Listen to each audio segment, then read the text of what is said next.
Hey, I'm Sam Sanders, and you're listening to Into It from Vulture. Happy Thanksgiving.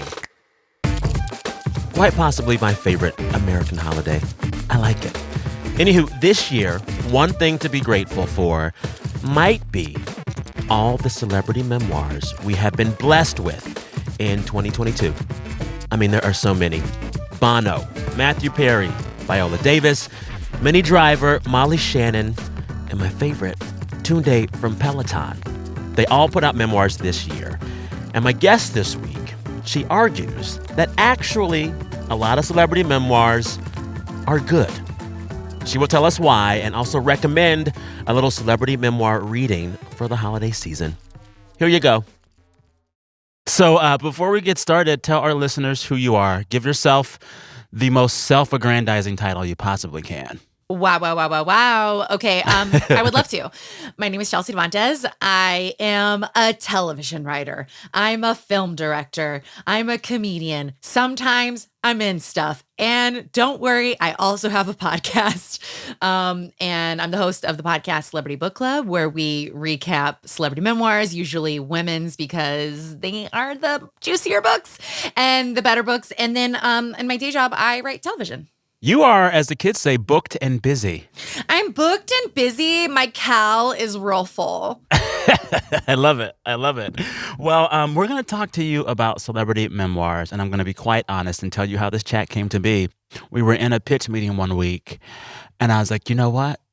We're supposed to cover all things popular culture, and we do a lot of movies and a lot of TV and a lot of music.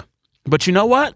Books are culture, too. I love books. I love libraries. I was that 5-year-old who they were like, she's an advanced reader. And I was like, everyone, I'm an advanced reader. Celebrity memoirs are my favorite book genre. And that's what happens when your nearest bookstore growing up is a Walmart. But they are truly treasure troves of information that I feel like we've cast off, but they're good. Oh, yeah. And, you know, like, they're hit or miss. Some are great and some are not great. Oh, and so we're going to talk more about some of the highs and lows of this year of Celebrity Memoir. But first, we have to play a game. Every week on the show, we start off the episode with a game called Into It, Not Into It. Yeah. We're going to play a very special edition of Into It, Not Into It, where we're going to go through some wacky celebrity Christmas and holiday traditions. And you will tell me if you were into these traditions or not. Be honest, okay? All right, I'm ready. All of these celebrity holiday traditions were compiled by the authorities over at Us Weekly. The first one is a Christmas tradition from Reese Witherspoon. She told the BBC in 2008 that one of her holiday traditions with her children included dressing up her Oscar trophy. She said, quote, "At Christmas time, they put a little hat on him and a little scarf so he doesn't get cold." Into that or not into that? Wow. Okay. I have to say, I'm a split down the middle, not into it, into it. I'm not into it because Really? that's real insane. Narcissist class president Tracy Flick was not a character energy, you know? Really just keeping it forefront of your children's minds that these gifts came from mommy's hard-earned career. So really not into it in that way, but into it in that, like, what else are you supposed to be doing with that Oscar trophy? Do you know what I mean? Like, nothing. Nothing. Yeah, it's just like, you know, it's just sitting there. It's just on the mantle. If you have $1 billion, why not make couture outfits in Christmas colors? Wait, it's couture. Now I want to imagine couture. Balenciaga Oh my God. on her Oscar. Maybe that's how I'm into it. If she got Balenciaga mini Oscar Santa hat, I'm out. If she's doing just like some felt from the grocery store glued together. Anywho, Reese, if you ever want to come on the show, you're more than welcome. Please write a memoir. I'll be there. All right, here is the next holiday tradition from a celebrity. Tell me if you're into it or not. This one comes from Blake Lively. She said, quote, in 2014, to The Kit, I don't know how my family does this, but everybody gets in the same bed. Somehow we just spend 7 hours a day just chatting. It's really nice to have that time. Ugh! Let me say this. Blake Lively and Ryan Reynolds got married on a plantation. And that is the kind of decision making they bring to the most important traditions and moments in their lives. And no, I am not about this tradition. Yeah. Are y'all talking about how you regret your wedding? Then maybe I'm into it. They just feel off to me. They're like as a celebrity couple, off, as celebrities, they feel off. Because Ryan Reynolds, at this point, has more money than God. He's been in a bunch of great movies, but he will sell anything. He went on The Masked Singer South Korea. Like, what are you doing, dude? Like, what do you need in your life that's not present? 시청자분들께 인사를 좀 드리시죠. Hello, everybody. I'm so sorry about that song. I just can't believe that, like, of all the days to not have your whole family in the bed with you, it's Christmas Day. It's Christmas Day. You've been drinking eggnog. You're eating heavy food. Everyone's on edge because they're having to gift and do this and perform holiday. That's the one day I want no one else in my bed. No one else. Well, I have to say, truly just if bed was swapped for living room, I think I'd be more generous towards it. Like, we all crowd in the living room around the fireplace in our jammies, drink hot cocoa, and talk. I'd be like, wow, what a shockingly healthy family. The fact that y'all are getting into one bed, like, we need to send a SWAT team. Get grandma out of that bed. You know her back hurts. Yes. All right, we're on the same page with that one. Last one for you. This one comes from Jane Seymour. Jane Seymour as Dr. Quinn, medicine woman. Her tradition is, quote, and this one's for Thanksgiving, not for Christmas. Okay. I invite all the exes and the wives and the ex-wives and the children for Thanksgiving. I'm calling it family giving. It's also close friends with their families who we consider family. It will be wonderful. It will be a huge feast with at least 40 people. Okay, well, first off, you don't need to call it family giving. Just call it Thanksgiving. That's the holiday is gathering people at your house and feeding them. Like, what are you talking about? Secondly, your exes are not your family. The only way I would have been into that tradition if she said, I call over all my husband's exes and my exes, bring them to a Thanksgiving feast and murder them. I'd be like, that's dope. That would be good. I also would like it if she brought over all the exes and they played like dodgeball, like exes versus current wives. Like exes versus currents. That is a Thanksgiving football game I could totally get behind. Hell yeah. Do that. Sam, I have to say, I have a bigger problem with this game, which is how is Mariah Carey not mentioned in the celebrity Christmas tradition game? Because I thought her tradition was lame. We found one that she talked about, and it was just lame. She says basically when they're up in Aspen, Colorado, they get 1 or 2 horse-drawn sleighs, and they bundle up, and they go riding in the snow under the stars. And I have no notes on that. That's just great. Nothing to fight over. That's not her true tradition. Her true tradition is that every year, starting before Halloween, Mariah Carey begins to edge America on Christmas. Oh, that's true. And she's like, she has these new videos now. It's like crazy. And she's constantly posting, not yet, not yet. And you're like, oh my God, is Mariah Carey jacking us all off for Christmas? And then you get to Christmas and she's like, it's here. Yeah. It's time. I don't know. I'm into that tradition. Forever into Mariah Carey and all of her holiday things. We have to be, right? 100%. Mariah Carey is Christmas to me. She literally is. Like, Mariah Carey was born in a manger and then died for our sins. Mariah Carey's bigger than Santa Claus. You know what I mean? It's basically. Like, we don't, like, you know, Santa Claus isn't actually coming. Mariah Carey's coming on Christmas. Mariah Carey's coming. She really is. Well, you know, I'm going to say you won the game and Mariah Carey won the game as well because she always wins. Wow, thank you so much. It honestly felt like you're giving this win to me reluctantly, but a win is a win and I'll take it. A win is a win. A win is a win is a win. You deserve. You deserve. Thank you. Thank you.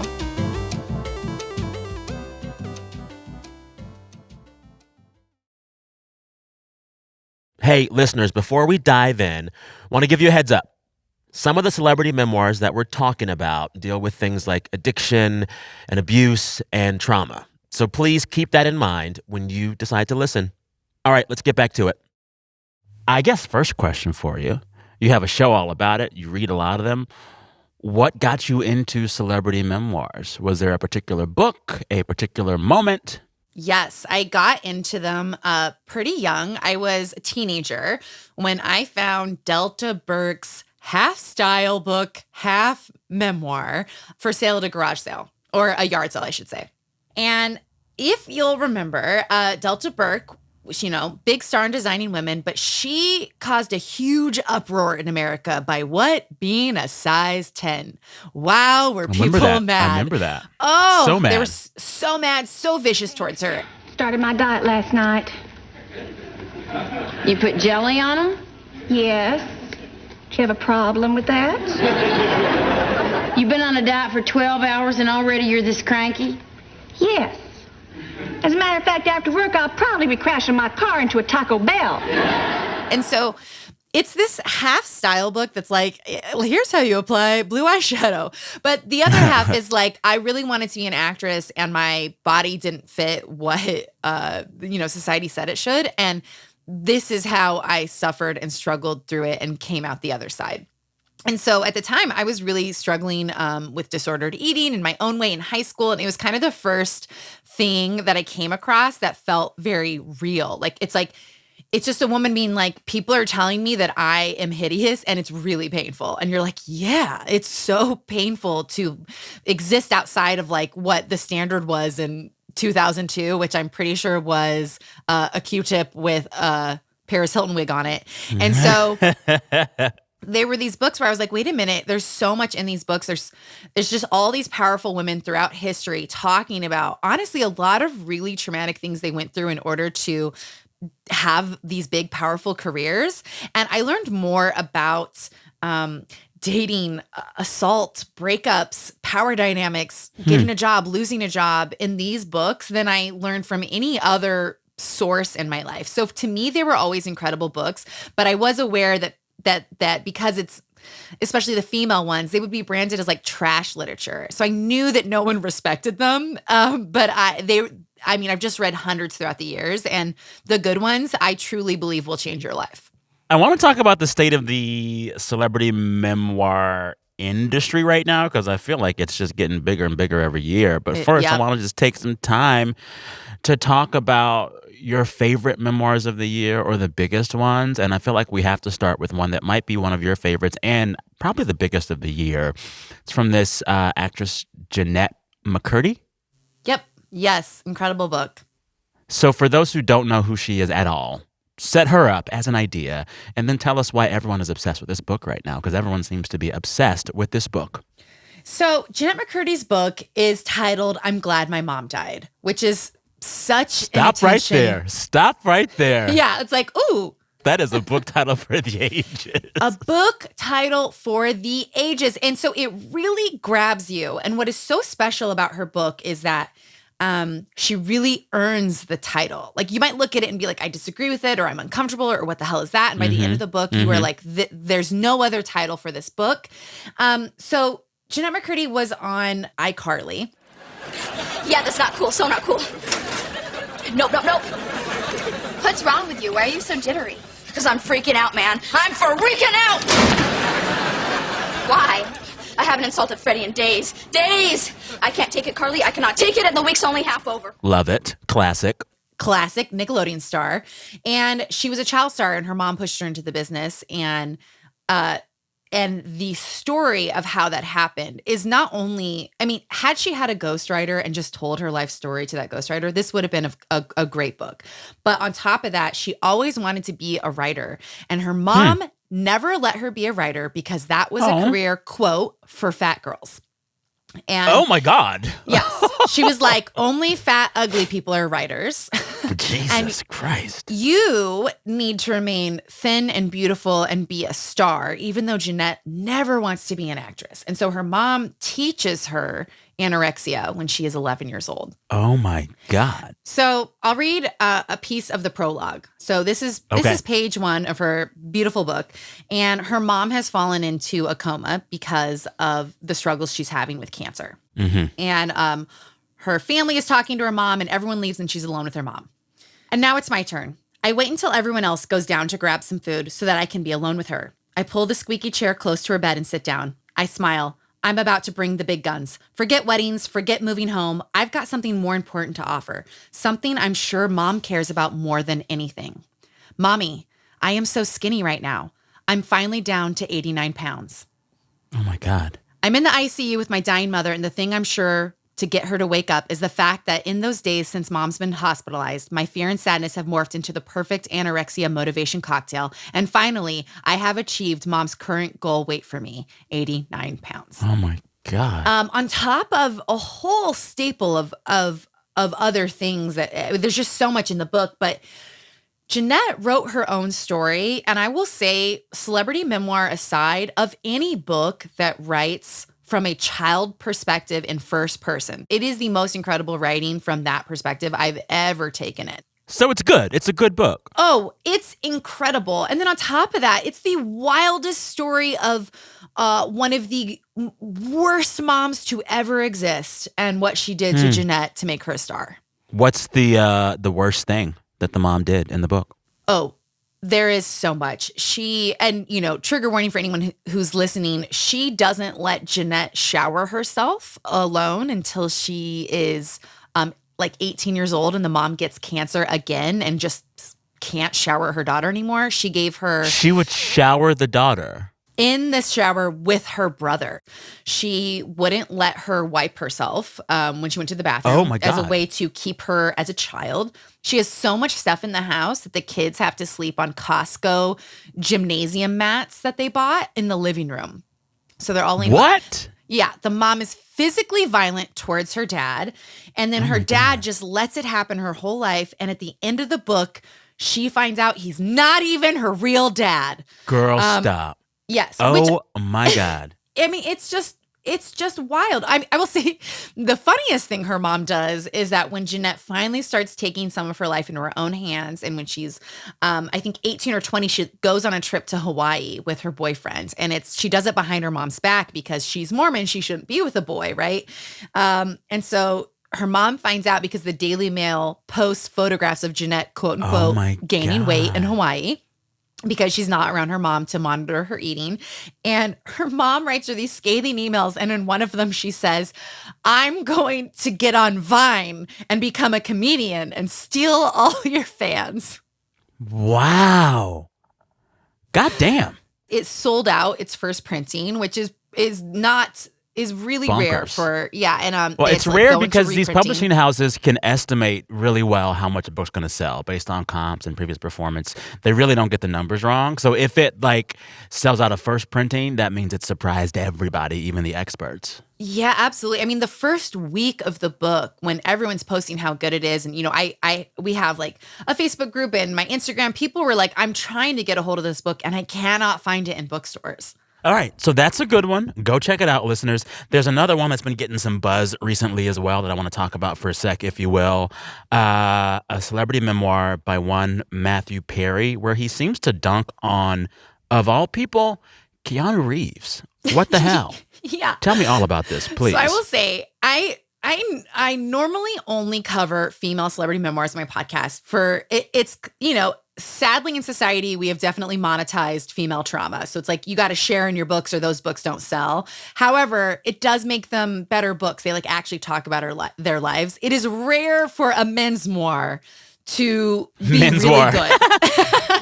And it's Matthew McConaughey's book is half poems, maybe about his dad. It's rare for them to be here's a full book. What I will give Matthew Perry credit for is that it is a good men's memoir. He goes there. He dishes. Okay. It is a horrible book. Really? I started counting them. There is no less than a dozen Batman references in this book. Can you read me a horrible part of the book? I would love to. All right. So this is a part of the book where he's talking about his first movie ever was with River Phoenix. And he's talking about the death of River Phoenix. Mm-hmm. River was a beautiful man inside and out. Too beautiful for this world, it turned out. It always seems to be the really talented guys who go down. Why is it that the original thinkers like River Phoenix and Heath Ledger die, but Keanu Reeves still walks among us? Oh, my God. Oh, my God. Let me tell you something. I respect Heath Ledger a lot. I've never seen that man as an original thinker. Well, he was a good actor. he's also talking about, Matthew Perry's book is a lot about his struggle with his own addiction. He's talking about two actors who also died from drug use. Like, why are you wishing someone else dead the way Heath and River died? It's so, also like you're coming at like, as my friend Maddie said, the internet's boyfriend. Like, why are you coming at the internet's boyfriend, Keanu Reeves? Don't do that. See, Another. I argue that Keanu is not, in fact, the internet's boyfriend. I argue that Keanu just has the best PR team of all time. Because there was a moment where we went from like not caring at all about Keanu to universally loving that man. Someone was pulling some strings. I hard disagree. Really? Yes. Okay. I think he just has a good team. No, I didn't care a thing about him 7 years ago, and now I love him because someone told me to.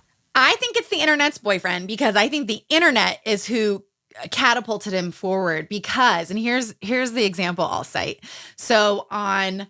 I just went up on the name on Call Me Maybe, not Call Me. What's the Ali Wong rom-com? It's Always Be My Maybe. Always Be My Maybe, maybe baby, always. We know. Okay, they get it. Always Be My Maybe. Okay, so yes, Ali Wong, has the movie Always Be My Maybe, and she wants all of the like sexy male roles to be played by Asian men. Yeah, and Keanu is part Asian, but it's something he also like struggles with. He didn't really know his dad. It's not how he super identifies, but he is in that movie. When they go to do the press tour, Keanu is constantly removing himself and standing off to the side to make sure, even though he might be the biggest name there, that all the attention is like on Allie and Randall. And like you can watch him moving from the center of photos to the outside of them. Yeah. That is just not someone who screams, I wanted to become relevant for dating a woman my age. Fair. Can I get a PR person to send it out? He also does this thing where whenever he's asked by female fans to take a picture with them or even other female celebrities, he'll get close to them, but he'll never hold their waist with his arm because he's like, I'm not even going to be out here being accused of a little touch and grab. It ain't happening. Yes. Okay. And to contrast, let me read this other part of Matthew Perry's book. Okay. Once I felt better, I headed back to California. I wasn't back to normal, but I felt fine. But as I said, I had learned precisely nothing about what was wrong with me. I hadn't learned about AA or how to live a sober life. I'd just gotten off Vicodin. For those of you watching, this was the beginning of season 4, the best I ever looked on the show. Still not good enough for Jennifer Aniston, but pretty fucking good. Ugh. Are you serious? Leave her out of this. There is a through line in the book where he is so mad she never slept with him, and he never lets it go. Are you serious? Yes, he's so mad at her. It's like, dude, leave her alone. All right, time for a break. When we come back, we'll talk about why celebrity memoirs are good for our mental and emotional health. No, I swear, I mean this. Stay tuned.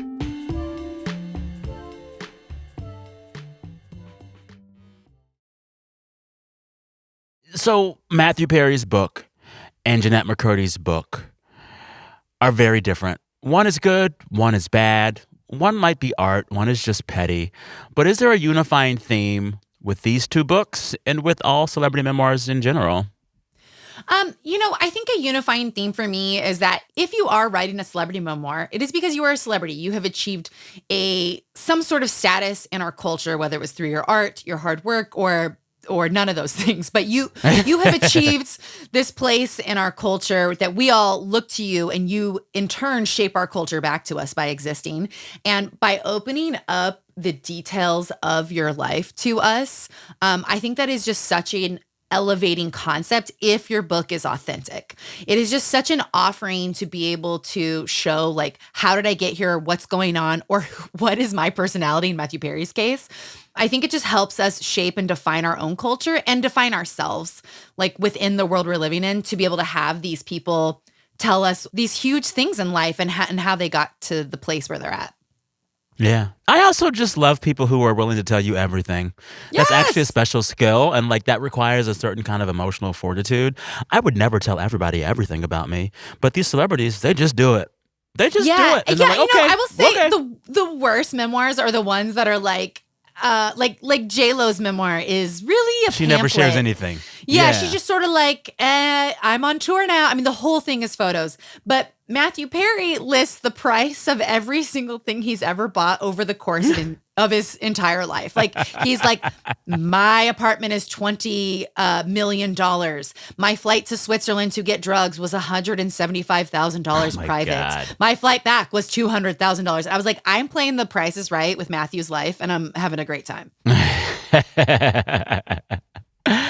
Are certain types of celebrities better at writing celebrity memoirs than other types of celebrities? I mean, I'm probably going to guess the ones that have had addiction issues might be better at it because they got more stories to tell, but I'm wondering what you think.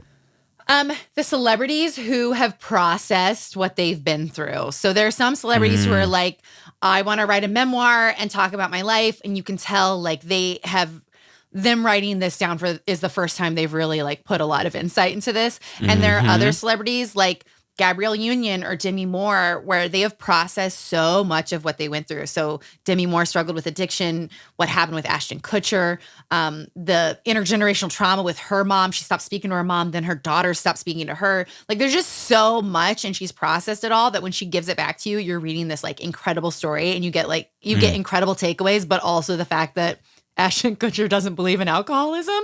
He believes it's a choice. But, oh my goodness. Okay. Those are the ones that write the best books. And the ones that write the worst books are the ones that are typically like, I want to up my fame, and so I will spill, like Priyanka Chopra. However, I still loved reading it. Priyanka Chopra has a tattoo on her wrist that says Daddy's Little Girl. Lil. Ew. Lil. Ooh.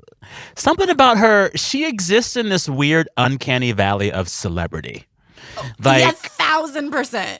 And I can't put my finger on it, but whenever I see her doing anything, I'm just kind of like, that doesn't feel quite right. I can't help but think that. That's why I loved reading the book, because you realize that like she was Miss India, and then they were like, you should be a pop star. Can she sing? No. Did they try for years? Yes. Whew. Okay. Next question for you. Why does it feel like there are more celebrity memoirs out now than ever before? Am I right to feel that way, or am I wrong? Yeah, absolutely. I think our culture is shifting to want more truth and authenticity, and I think some celebrities really paved the way. I'm going to say Jessica Simpson, Gabrielle Union, Demi Moore, where they proved that you really could talk about tough things that we have previously not allowed women, especially, but celebrity women to talk about before. So before, it's like when Anne Hesh writes a memoir about abuse and trauma in Hollywood, she's outcast, as someone truly called crazy.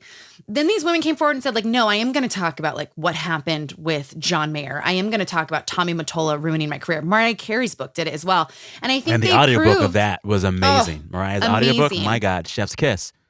Yes, totally. And so I know a lot of people are like, oh my God, so many celebrity memoirs, but I think it's a really positive thing. I think especially for the women writing their books, like usually it's journalists telling these women's stories for them, usually men, and it's usually really shitty, especially like if you're a minority. And I think it's like they're going to tell their own stories now. I think it helps reclaim the narrative for really everyone. Yeah. Well, and it also can sometimes serve to normalize a type of sharing that is like good for everybody. It's like the older I get, the more I realize like, the fewer secrets you have, the better you feel. And if celebrity memoirs move our culture to a place that's more confessional and sharing, I think it's better overall for our mental and emotional health. Yeah, I completely agree. So what we've decided in this conversation is that celebrity memoirs are good for the culture, good for our hearts, and good for our souls. Damn it. Yeah, and you know what? It's easy reading usually, y'all. You know what I mean? If you're like, I can't be reading a book. This is a good little foray in. Someone like Jennette set the bar high, but Matthew Perry's coming low. Coming for the ride. Does he repeat like himself perfect constantly? Airplane genre. Yes, it really is. It really is. Yeah. All right, last question for you. Who do you most want to write a celebrity memoir who has not written one yet? Rihanna. And why? Rihanna! Oh, See, my God. I'm going to say no. I think she was too high to remember anything of the last 10 years. Sam, how dare you? I disagree. She has been stoned for a while. You know what, though? I think maybe she's going to bring us the ultimate truth. Also, never forget what happened with Chris Brown. Like, to have her write about that, she's running a company. She said no to these music publishing houses just tearing her down. She didn't let Drake take her power at an awards show. Like, she's got stuff to bring us. That's true. Oh, you know what? And also Sandra Bullock, who married a Nazi. I would like that book as well. Yeah. Did she know he was a Nazi when she married him? Because you could see it and kind of be like, I don't know. Listen, anyone who did The Blind Side, I question your judgment anyway.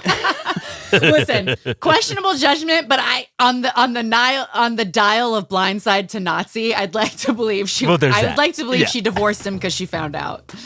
That's true. Chelsea, thank you so much for spreading the good word, the gospel of the celebrity memoir. I hope you have a wonderful holiday season and rest of your year, and come back on sometime soon to talk about more celebrity bullshit.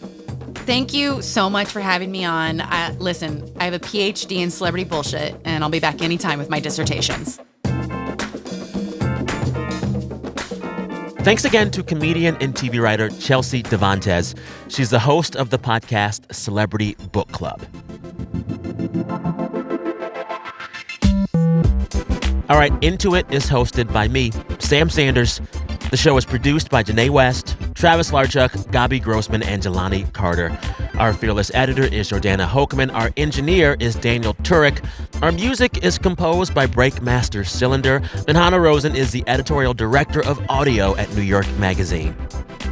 All right, listeners, we are back next Thursday with a new episode.